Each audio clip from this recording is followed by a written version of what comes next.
Fact number 1। दोस्तों, कल का दिन बॉलीवुड के लिए एक बहुत बड़ा दिन था। वजह रणवीर और आलिया की शादी, और उनकी शादी में मेहमानों की तरफ से कई महंगे महंगे तोहफे आए। लेकिन एक तोहफा ऐसा भी था जिसकी चर्चा पूरी सोशल मीडिया पर अभी तक चल रही है। और मजे की बात तो यह है कि ये तोहफा किसी एक्टर या डायरेक्टर से नहीं दिया, बल्कि सूरत शहर के एक जौहरी ने दिया। ये जौहरी खुद को रणवीर और आलिया का बड़ा फैन मानता है और इसलिए उसने एक स्पेशल बुके तैयार करवाया। इस बुके में सोने के गुलाब के फूल हैं जो 100% प्योर गोल्ड से बना हुआ है। बहरहाल रणवीर और आलिया की शादी सुर्खियों में बनी हुई है और शादी से जुड़ी कई फोटोज भी सोशल मीडिया पर वायरल हो रही है।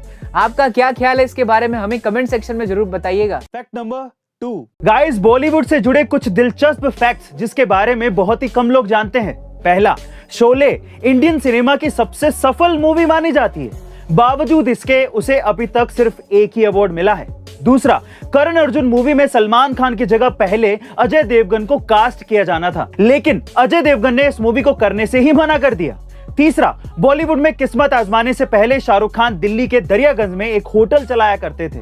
चौथा, तमिल मूवी मोंदरू मोंदीचू में श्रीदेवी ने रजनीकांत की मां का किरदार निभाया था, लेकिन हैरानी की बात यह है कि श्रीदेवी उस समय महज 13 साल की थी। और पांचवा, मूवी टिकट खरीदने के मामले में इंडिया पूरी दुनिया में टॉप पर है और मूवी टिकट की सबसे कम कीमत भी इंडिया में ही है। Fact number 3। गाइस, एक बार एक क्लास के टीचर ने क्लास में सभी बच्चों से कहा कि मैं आप में से किसी एक को 500 रुपए का नोट दूंगा, जो भी इसे लेना चाहता है वो अपना हाथ उठाए।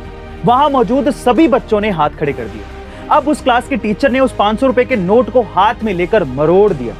अब उसने फिर से दोबारा से उन बच्चों से पूछा कि कौन अब ये नोट लेना चाहता है, तो सबने कहा हाँ, अभी हम लेना चाहते हैं। अब उस क्लास के टीचर ने उस नोट को अपने जूतों से कुचल दिया और फिर से पूछा कि अब ये 500 रुपए का नोट कौन लेना चाहता है। इस बार भी वहां पर मौजूद सभी बच्चों ने हाथ उठा दिए। Guys, moral of the story ये है कि जीवन में कई बार हम गिरते हैं, हारते हैं, यहाँ तक कि हमारे लिए डिसीजन भी हमें बर्बाद कर देते हैं और हमें ऐसा लगने लगता है कि हमारी कोई कीमत नहीं है। लेकिन आपके साथ चाहे जो भी हुआ हो या भविष्य में जो भी हो जाए, आपका मूल्य कम नहीं होता, आप स्पेशल ही रहेंगे।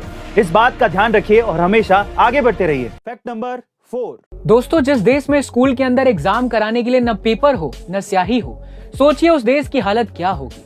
जी हाँ दोस्तों, हम बात कर रहे हैं हमारे पड़ोसी देश श्रीलंका की, जहाँ 1 किलो चावल 500 रुपए का है, 1 किलो शक्कर 290 रुपए का और पेट्रोल का दाम आसमान की बुलंदियां छू रहा है 283 रुपए लीटर। दरअसल श्रीलंका की इस हालत के लिए 3 बड़े कारण हैं। पहला, कोरोना, क्योंकि श्रीलंका की जीडीपी का एक बड़ा हिस्सा टूरिज्म से कवर होता था, लेकिन कोरोना की वजह से यहाँ टूरिज्म आना बंद हो गए, जिससे आर्थिक तंगी आ गई। दूसरा है, सरकार ने केमिकल फर्टिलाइजर पर बैन लगा दिया, जिससे फूड प्रोडक्शन में कमी आ गई और अब पूरा देश भूखमरी से जूझ रहा है। और तीसरा कारण है चाइना से लिया गया कर्ज। बहरहाल स्थिति यह है कि श्रीलंका कभी भी दिवालिया घोषित हो सकता है।